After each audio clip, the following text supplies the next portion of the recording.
defendieron la dignidad popular y construyeron quizá el proyecto más fuerte de la unidad popular de este país.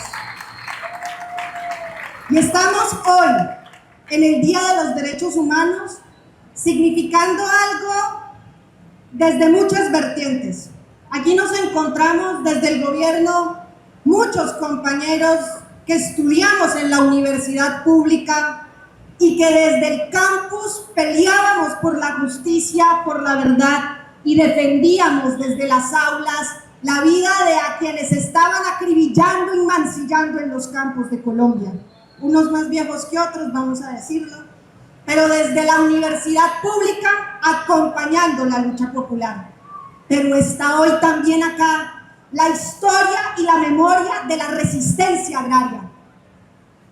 La Asociación de Campesinos del Valle del Río Cimitarra, un proceso de resistencia que pese a la violencia y a la guerra, a la sangre, a la estigmatización, a la criminalización, hoy sigue defendiendo el territorio y resistiendo y construyendo su plan de desarrollo sostenible. Historia de vida y de lucha. A la Comisión de Interlocución, que impulsó grandes casos, Bellacruz, El Garzal y Las Pavas, solo por nombrar 3 de los procesos emblemáticos, que puso al Estado en el momento más difícil a bregar por reconstruir una historia agraria.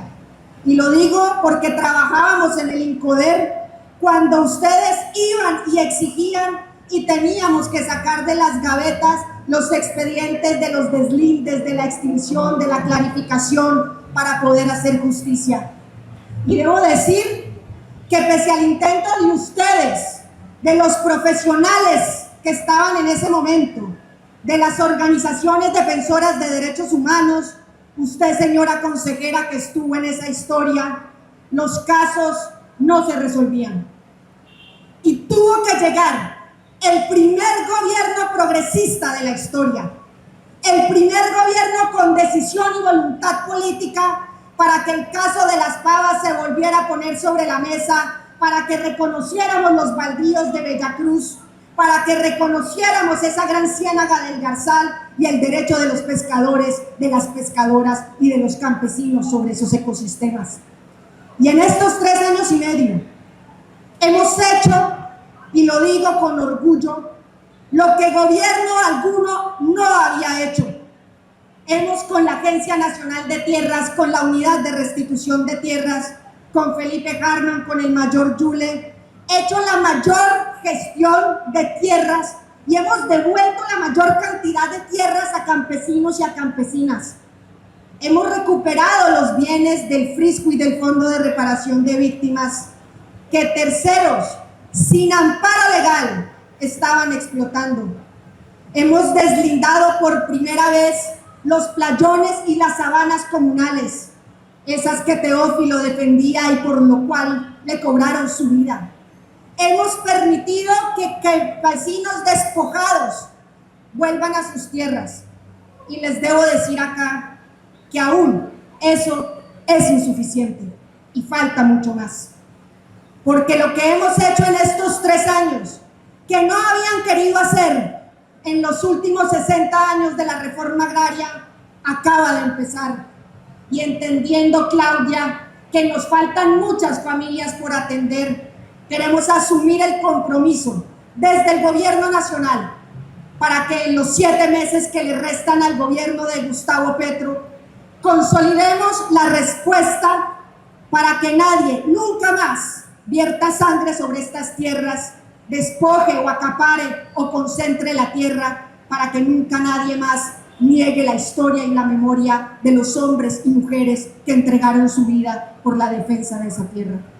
Por eso hemos impulsado, y es nuestra mayor herramienta, los comités de reforma agraria, los escenarios y las asambleas campesinas, y lo que ustedes vienen mandatando, que es la consulta campesina, para que el conjunto de la sociedad colombiana vuelva a reconocer de manera clara e indeclinable al campesinado al centro de la política pública. Si avanzamos en nuestros comités, en la consulta y en las tareas que le quedan al gobierno, llegaremos a agosto del 2026 con la reforma agraria integral y popular más avanzada que haya tenido este país. Y yo creería que es entonces el momento en que el movimiento agrario en su conjunto asuma las banderas de defenderla y de impedir que nuevamente las voces del miedo siembren sobre nosotros la angustia y la zozobra. Esa es la tarea que tenemos en el cierre de este gobierno. Y con ello, señora directora, nuestra consejera de Derechos Humanos, decirle que tiene usted un sector, una unidad de restitución de tierras, a quienes trabajan desde las instancias de cooperación y seguimiento internacional, diría yo, un ministerio público, está aquí la Procuraduría y la Defensoría, comprometido para defender a nuestros campesinos y a nuestras campesinas. Pero podría decir yo que tenemos un campesinado decidido a defender la transformación que necesita Colombia, y estaremos entonces aquí para que ustedes sigan empujando. Lo ha dicho el compañero Carlos. Colombia, a pesar de las dificultades, ha sido reconocida por la decisión de los campesinos y del gobierno de hacer la reforma agraria. Y queremos encontrarnos en Cartagena, 24 de febrero. 300 delegados internacionales de Asia, de África, de Europa, de nuestra América Latina, para encontrarse con ustedes. A la compañera que viaja por el mundo defendiendo los derechos de las pescadoras y hablando de la resistencia, la esperamos allí con todos ustedes, para que le cuenten a todos los campesinos, pescadores, pescadoras, pastores de otros lugares del mundo lo que ustedes han vivido y la decisión que ustedes han tomado de transformar este país. Pero para ello también debemos poner de aquí a febrero de manera clara la apuesta de transformación de Colombia. La reforma agraria requiere un plan. Hemos convocado un plan decenal, porque la reforma agraria no se hace en 4 años, porque la reforma agraria es una decisión de Estado. Y queremos que sea el campesinado el que construya ese plan decenal. Y les voy a poner algunas de las dificultades. Ayer, no solo se hundió la ley de financiamiento, nos han dejado desfinanciado el presupuesto general de la nación.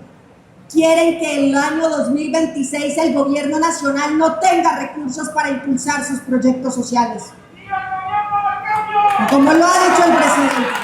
No serán los programas sociales los que se queden sin recursos. No será el pueblo colombiano el que soporte la decisión del Congreso de la República de no financiar el presupuesto. Y estudiaremos desde el gobierno qué hacer. Pero ayer no se quiso discutir el Ministerio de la Igualdad. No quieren que haya un ministerio que hable del hambre, de las mujeres, de los pueblos étnicos, del campesinado. No lo quieren discutir. Pero ayer también, una vez más, se negaron a discutir la reforma a la salud, porque no quieren democratizar el sistema de salud. Y ayer, una vez más, por 6ª semana consecutiva, la Cámara de Representantes rompió el quórum y los representantes y representantes se salieron uno a uno para que no hubiese posibilidad de discutir la jurisdicción agraria. Y aquí quiero ser absolutamente clara. Hemos presentado el mejor gobierno, el mejor proyecto de justicia, desde el mejor gobierno de este país, de justicia agraria. Un proyecto que habla de cómo el campesinado puede llegar a un juzgado y con su propia voz pedirle al juez que resuelva los conflictos. Un proyecto que habla de la recuperación de las tierras de la nación. Un proyecto que habla de devolver justicia para que los linderos no se corran, para que el acaparamiento de las tierras públicas no suceda. Y ese proyecto hemos venido cediendo desde la posición del gobierno nacional en busca de un acuerdo. Y el 10 de diciembre del 2024 tuvimos un acuerdo. Sin embargo, 12 meses después, un año después, se niegan a discutir la jurisdicción agraria. Y yo entonces concluyo que no hay voluntad política del Congreso de la República, de algunos sectores del Congreso de la República, para acompañar el anhelo sentido de los campesinos y de las campesinas para que haya justicia. Que se escuche la voz del campesinado en el Congreso de la República y sean ustedes directamente los que le reclamen a representantes y senadores la decisión de archivar el proyecto más importante del acuerdo de paz y el proyecto que devuelve la justicia. Y esperamos entonces que estos procesos populares, dignos, fuertes y resistentes, que han persistido a la guerra y que se mantienen en la brega por la tierra, le puedan decir a quienes nos dicen que no nos van a dejar avanzar, que ustedes no dejarán que ellos nos paren, porque ellos no pasarán y nunca más llegará la sangre o el miedo a nuestras tierras. Serán entonces en este gobierno, el gobierno del campesinado, 7 meses de insistencia, persistencia y resistencia mancomunada entre el movimiento agrario y el gobierno del presidente Gustavo Petro para hacer la revolución por la vida. Muchísimas gracias.